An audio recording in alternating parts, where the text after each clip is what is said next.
Buenas tardes, queridos estudiantes. Para quienes no participaron en la clase de Zoom, hoy día vamos a ver, ¿cierto?, cuáles son los efectos de la actividad humana sobre el equilibrio ecológico, ¿ya?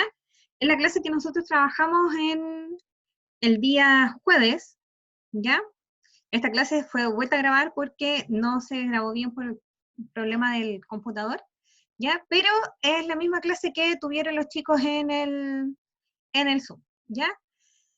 Recordamos entonces que en las clases anteriores habíamos hablado de que todo trama, toda cadena alimenticia o toda trama trófica, ¿cierto? Si tiene algún desequilibrio, si algún eslabón de esta trama trófica, si algún componente de esta trama se disminuye su población o se ve afectado por algún factor externo, ambiental, ¿cierto? Toda la trama se ve afectada. Ya disminuye entonces el tema de la alimentación, o aumenta para algunos, o bien la incorporación de algún tipo de especie también puede afectar este, el, puede afectar la trama trófica, ¿ya? Y hoy día entonces, ¿qué es lo que vamos a ver? Vamos a ver algunos factores que generan los seres humanos, ¿ya? Y que provocan desequilibrio en los ecosistemas, ¿ya? Entonces, como nosotros también somos parte de estos ecosistemas, pero muchas veces abusamos de ellos, ¿cierto? De los espacios, de las especies que hay ahí, hemos ido generando desequilibrio en los ecosistemas, ya de forma voluntaria e involuntaria también. Uno de los principales efectos del comportamiento de los seres humanos es la contaminación, ¿cierto? La contaminación e introducción de especies han sido dos acciones que el ser humano ha producido y que han generado un desequilibrio en los ecosistemas, en general, en todos, ¿ya? Vamos a destacar entonces en su libro, vamos a ir trabajando con el libro, ya, porque es un gran material que ustedes tienen, que tenemos que aprovechar, ya, y vamos a destacar aquí que se entiende como contaminación ambiental la adición de sustancias que provocan un daño directo o indirecto sobre determinado componente natural, como el aire, el agua o el suelo, ya, lo van a destacar también en su libro. Entonces la contaminación es algo externo al ambiente, ¿cierto? Es algo externo al agua, al aire y al suelo. Es un agente que se incorpora, ¿ya? Y que provoca este desajuste en el ambiente. En la contaminación del aire, entonces, está dada principalmente por la liberación de gases, que se genera por la combustión tanto de los vehículos, como vemos aquí, como también de la industria, ¿ya? Tanto la contaminación vehicular como la contaminación industrial han deteriorado, ¿cierto?, el aire tanto de ciudades como de continentes y del planeta completo, ¿ya? Y muchos, ¿cierto?, de estos gases son los que provocan el efecto invernadero y también este calentamiento global que estamos viviendo ahora en el planeta, en todo el planeta, ¿ya? Entonces vamos a destacar que la contaminación del aire, entonces, la liberación de gases, principalmente de monóxido de carbono y dióxido de carbono, que estos son los principales gases que producen el efecto invernadero, y son desechos, entonces, industriales y también automovilísticos principalmente, ¿ya? También vemos aquí en esta otra imagen, ¿cierto?, la basura y los vertederos, ¿ya? Cosa que provoca la contaminación del suelo y también de las distintas capas del suelo, ¿ya? Porque esta basura genera líquidos percolados y también gases, ya que afectan directamente la nutrición del suelo. Entonces lo van deteriorando la capacidad del suelo de poder albergar algún tipo de vegetación. Entonces la contaminación del suelo se produce por problemas de eliminación de sustancias. Principalmente, ¿verdad?, son los desechos de las casas que provocan esta contaminación del suelo, el poco manejo de los residuos inorgánicos y orgánicos que nosotros tenemos en el hogar, ¿ya? Y también está la contaminación del agua, ¿ya? Aquí vemos un derrame de petróleo, ¿ya? Que hay personas que se especializan en la limpieza de derrames de petróleo, pero es muy peligroso, ¿ya? Porque afecta tanto el ecosistema marino que se encuentra en derrame, como también las aves que están que se alimentan de los peces que hay ahí en el mar, y también algunos desechos de esos permanecen en el tiempo, porque son metales pesados que se encuentran principalmente en los derrames.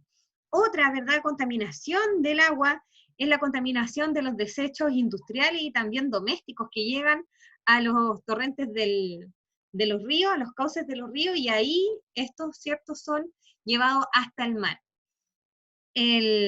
Otra contaminación del agua que hay es la contaminación del plástico.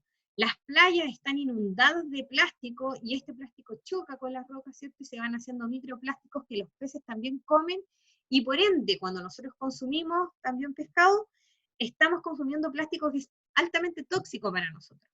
Por lo tanto, todas estas actividades, estas malas prácticas que tenemos como ser humano, esta poca conciencia de que somos parte de los ecosistemas, han llevado a que nuestro mismo ambiente, nuestra misma forma de actuar, ¿cierto?, nos afecte a nosotros mismos.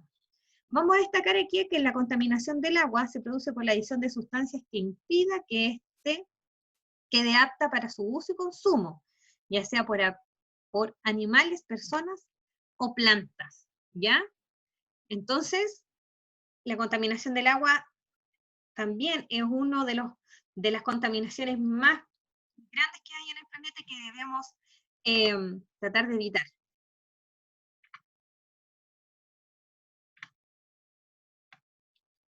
También, ¿verdad?, dentro de estos factores y de estos efectos adversos, ¿cierto?, que ha provocado el ser humano, está la introducción de especies exóticas, ¿ya? Ha sido esta introducción de especies exóticas de forma accidental y también de forma voluntaria, ¿ya? De forma accidental porque han llegado especies con, por ejemplo, mascotas de algunas personas que vienen de otros países, y también los españoles introdujeron hartas especies que nosotros asumimos que son parte del ecosistema, pero no lo son así, ¿ya? Han sido de forma accidental y otras de forma voluntaria, que para controlar una plaga introducen alguna especie de insecto o de animal, pero finalmente estos se vuelven una plaga y quedan en descontrol y provocan un desequilibrio en los ecosistemas, ¿ya? ¿Qué especie exótica han introducido, ¿cierto?, de forma accidental? Tenemos a los conejos y también a la zarzamora, ¿ya? Cuando llegaron los españoles en la época de la conquista, ¿cierto?, venían con estos animales y también introdujeron la vaca, introdujeron el caballo, ¿cierto? Pero el conejo, como tiene un alto nivel de reproducción, ¿cierto?, se fue descontrolando y se fue al final quedando como un animal salvaje en las praderas y en los bosques de Chile, ¿ya? ¿Qué afecta? El conejo se alimenta de las raíces y tallos y hojas de las plantas nativas, ¿ya? Porque son muy nutritivas para ellos y son atractivas también. Y, ¿cierto?, compite con otros herbívoros por el mismo alimento. Por lo tanto, genera ahí ese desequilibrio en las cadenas tróficas que hay, en las praderas que hay en los bosques. Y otra especie que fue introducida de forma involuntaria fue la zarzamora. Ya los españoles también traían estas matas de plantas y ellos iniciaron en la producción de la zarzamora, de la mora que nosotros vemos en todos los campos de Chile, ¿ya? Como un cerco natural. Ellos iban poniendo la zarzamora como un tipo de reja, ¿cierto? Entonces ellos ahí iban limitando sus espacios de las casas, sus espacios de las haciendas, y las moras les daban ese espacio. Sin embargo, la mora, como es trepadora, ¿cierto?, empieza a generar una gran mata, ¿ya? Y empieza a ahogar a las plantas más pequeñas que están por debajo de ella. Entonces, no puede crecer las plantas que son autóctonas del campo chileno, ¿ya? Entonces, por eso tienen que tenerla bastante controlada el tema de la mora para que no se genere y para que no se expanda por el territorio en donde está, porque tiende a extenderse. Y cierto, una de las especies exóticas que se introdujo para controlar la plaga de la mosca de la fruta fue la chaqueta amarilla. Sin embargo, la reproducción, ¿verdad?, de la chaqueta amarilla, y como no tenía un depredador natural, ¿cierto?, empezó a consumir otros insectos, que entre ellos están las abejas. Por lo tanto, genera entonces un desequilibrio súper importante, tanto en el tema de la polinización, ¿cierto?, como en el tema del ecosistema y de la trama trófica en sí, ya que se encuentra por ejemplo, en los parronales, ¿ya? La avispa llega, se come la fruta y además también se come los insectos que son polinizadores. Por lo tanto, genera un gran problema tanto para la producción de la fruta como también para la polinización de, lo- de los parronales y también em, de otras especies que nosotros necesitamos consumir o que hay producción aquí en Chile. ¿Ya? Entonces, las especies exóticas vamos a destacar que han sido introducidas de forma accidental o voluntariamente en el ecosistema como consecuencia de la actividad humana. ¿Ya? Pueden reproducirse y convertirse en plaga porque no poseen depredadores naturales, ¿cierto? Porque como son introducidos, no hay un depredador que los pueda consumir hasta que, ¿cierto?, hay alguno que pueda adaptarse y poder consumirlo. Entonces, al reproducirse sin control, las especies exóticas causan desequilibrio ambiental en las cadenas y tramas tróficas, ¿ya? En nuestro país dice que hay muchas especies exóticas que pueden resultar perjudiciales para el ambiente natural y han estado presentes por tanto tiempo que pensamos que erróneamente son parte, ¿verdad?, de las especies nativas. Entonces el conejo, la zarzamora, la avispa y también el pino, ¿verdad? El pino y el eucalipto también son especies introducidas en los ecosistemas de nuestro país y han producido gran deterioro en los bosques, ya sobre todo en el bosque nativo. Vamos a hablar entonces ahora acerca de un gran tema que es la deforestación y la sobreexplotación y extinción de especies, ¿ya? La deforestación, ¿cierto?, es esta tala indiscriminada de bosques sin un programa de reforestación, ¿ya? De que se vuelvan a plantar árboles nativos o árboles en el mismo espacio en donde se taló. ¿Ya? Este proceso entonces genera que el suelo quede sin protección, ¿ya? Los bosques son bloqueadores de la erosión y también nutren mucho al suelo de los bosques porque toda esa materia orgánica que son las hojitas, ¿verdad?, empieza a descomponerse y comienza a ser esta tierra de hoja que eh, es tan nutritiva y que permite el crecimiento de distintas especies en el bosque. Si no están los árboles, ¿cierto?, el suelo queda descubierto, se empieza a secar, ¿cierto?, empieza a perder hidratación y también empieza a desnutrirse porque no tiene este movimiento de material orgánico. Y todos esos insectos, todos los animales que viven en el bosque pierden entonces su ecosistema, pierden su hábitat, ¿ya? Principalmente, ¿por qué se genera esta deforestación? Es por la industria maderera y la forestal, ¿cierto? La industria maderera planta, ¿cierto?, deforesta grandes espacios de terreno y planta solo un tipo de árbol, que en general es el pino. Este pino, ¿cierto?, este monocultivo, ¿verdad?, ahoga a las otras especies porque son muy altos y no permite que los rayos del sol lleguen hasta abajo, hasta el suelo.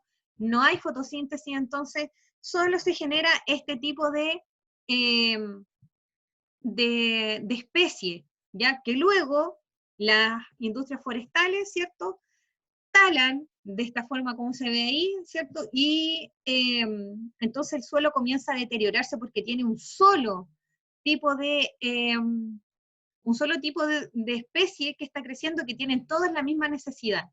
El pino además necesita mucha agua, ¿ya? Y entonces comienza a secar fuentes de agua que también utilizan los animales que viven ahí mismo y las personas. Entonces, comienza todo una odisea de destrucción de suelo, destrucción de hábitat, ¿cierto? Destrucción de recursos naturales, ¿verdad? Por el uso solo de un monocultivo, que sería, en este caso, en la región, es el pino y el eucalipto. ¿Ya? Debido a ese tipo de plantación que hay, que tienen las industrias forestales, es porque también la región se encuentra en un estado de sequía muy importante. Ya Chile está en un estado de sequía, pero en la zona costera hay mucha más sequía, ¿ya? Porque estos pinos están absorbiendo todo el agua que se podría utilizar en el recurso humano o también en los animales. Entonces vamos a destacar aquí, que es el proceso en el cual se talan grandes superficies de bosques naturales o plantaciones.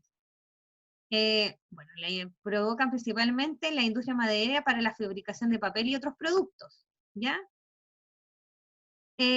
Acá, talar los árboles sin controlar con un plan adecuado de reforestación provoca daños y desequilibrio en los ecosistemas, erosiona y degrada el suelo, ¿verdad? Se dificulta su posterior reutilización y lo deja infértil. También talar los árboles, ¿verdad? Daña la biodiversidad, ¿ya? Que puede haber en los ecosistemas, lo que yo les decía. Hacer un solo tipo de cultivo también genera este deterioro en la biodiversidad de los ecosistemas. Otra problemática es la sobreexplotación y extinción de especies. En nuestro país hay muchas especies que están en peligro de extinción, ya tanto vegetales como animales. Hubo un momento en que se extraía en el mar millones de peces, y no había un control, ¿ya? Y entonces empezó a mermar la cantidad de especies que habían en el litoral chileno.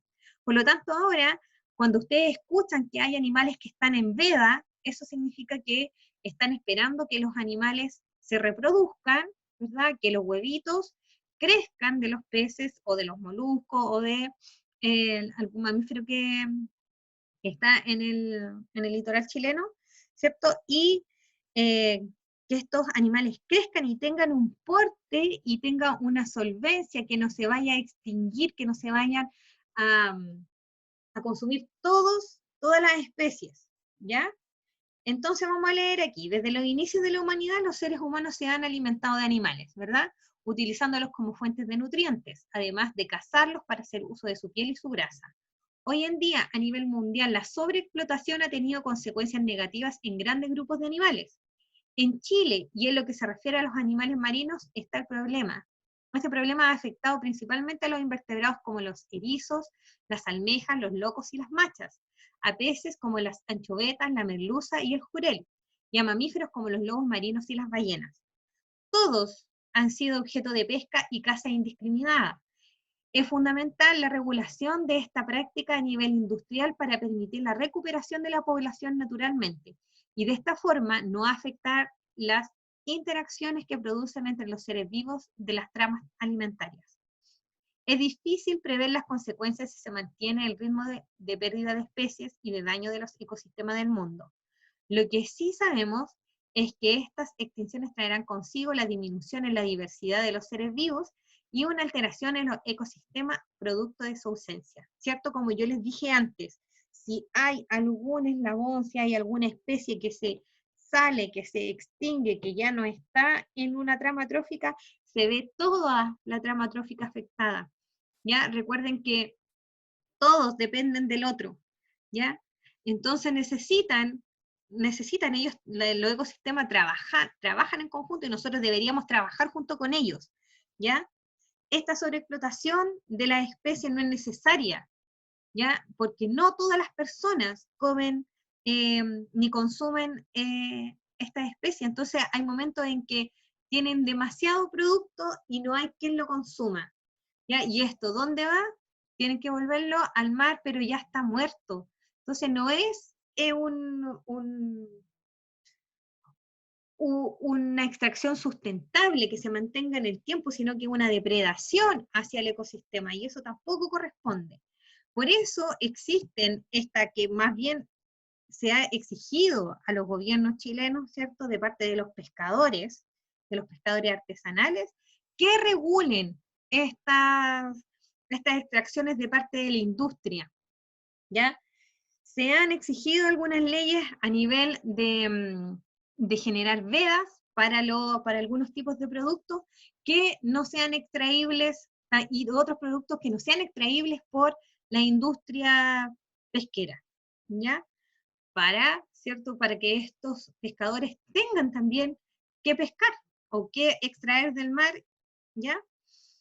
Entonces, lo importante, ¿cierto?, de esta sobreexplotación y extinción de especies es que ¿cierto?, haya leyes que vayan regulando y nosotros ser conscientes también, ¿ya?, de que somos parte de este ecosistema, que nosotros no tenemos un depredador natural, estamos, al parecer, ¿cierto?, en la cúspide de las tramas tróficas, somos como los mayores depredadores, pero eso no quiere decir que tengamos que matar y consumir todo lo que se nos ocurra de forma indiscriminada, ¿ya?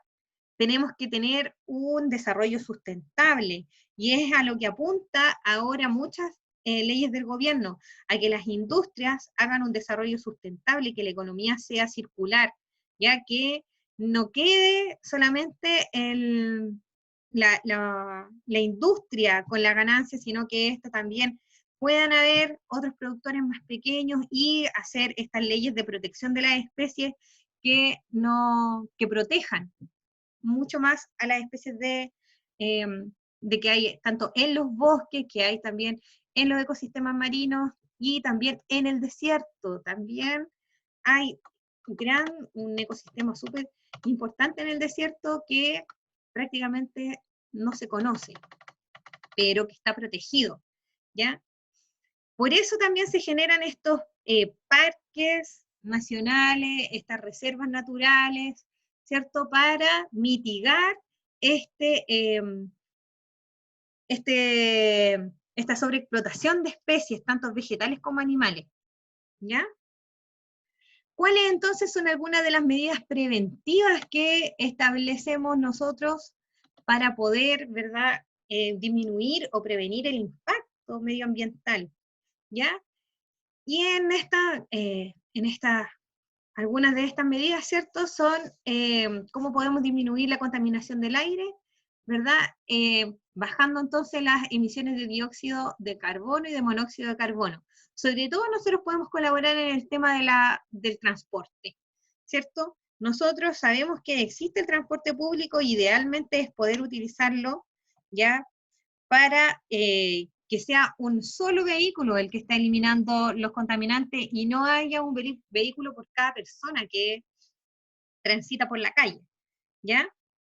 Y el uso también de medios de transporte limpios, como son las bicicletas, los patines, ¿cierto? Hay también ahora unos scooters eléctricos que generan mucho menos contaminación y disminuyen entonces la contaminación del aire. ¿Y cómo entonces reducir los residuos que nosotros tenemos en el hogar? Y aquí es donde yo los voy a invitar a desarrollar, ¿cierto?, el desafío que está en la página del colegio, que está también en el canal de YouTube, que es reducir la cantidad de residuos que nosotros generamos en casa, ¿ya? A través, les dejo ahí un tutorial acerca de cómo poder desarrollar una compostera, ¿ya? Y poder utilizar esos residuos orgánicos que nosotros tenemos, que generamos en la cocina, que también generamos en el baño, y poderlos volver a la tierra, que vuelvan a generarse, a descomponerse, y que nos generen esta tierra de hoja que es tan buena para nuestros jardines. Ya, reducir entonces la cantidad de residuos que se eliminan y acumulan ha surgido como ciertas iniciativas, ¿verdad?, que son del reciclaje, ¿ya? Y el reciclaje tiene 3 R, que son como las 3 leyes del reciclaje, que es reducir, reutilizar y reciclar. Yo los invito a que podamos reducir la cantidad de basura que nosotros generamos, sobre todo en esta cuarentena. Ya, reducir la cantidad de materia orgánica es súper importante, porque nosotros la podemos volver a utilizar. Y también podemos separar nuestra basura inorgánica, Y eso lo vamos a explicar en la próxima clase, cómo nosotros podemos clasificar nuestra basura y poder, ¿cierto?, colaborar con el reciclaje, llevar a puntos limpios, qué tipo de basura inorgánica la podemos reciclar, cuál otra podemos guardar y volver a utilizar en alguna cosa que nosotros hagamos, ¿cierto? Y la otra R es la R de reutilizar, ¿verdad? Aquellos residuos que puedan ser usados nuevamente en su forma original. Por ejemplo, emplear un papel de regalo usado para envolver un nuevo regalo, pero yo les tengo una mejor. Por ejemplo, en vez de ir a comprar bebidas que son con botellas desechables, utilicemos las botellas retornables, ¿ya? Sí, siempre tenemos algún cumpleaños, alguna celebración, pero siempre terminamos con mucha basura por ejemplo, de alguna actividad que nosotros desarrollamos. ¿Por qué? Porque utilizamos puros materiales que son desechables. Dejemos de utilizar esos desechables y empecemos a utilizar material retornable. Espero que les haya quedado claro, ¿cierto?, estos factores de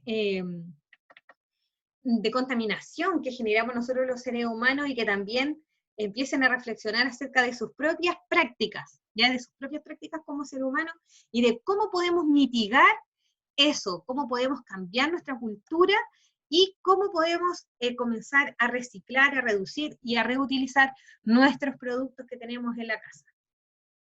Nos vemos.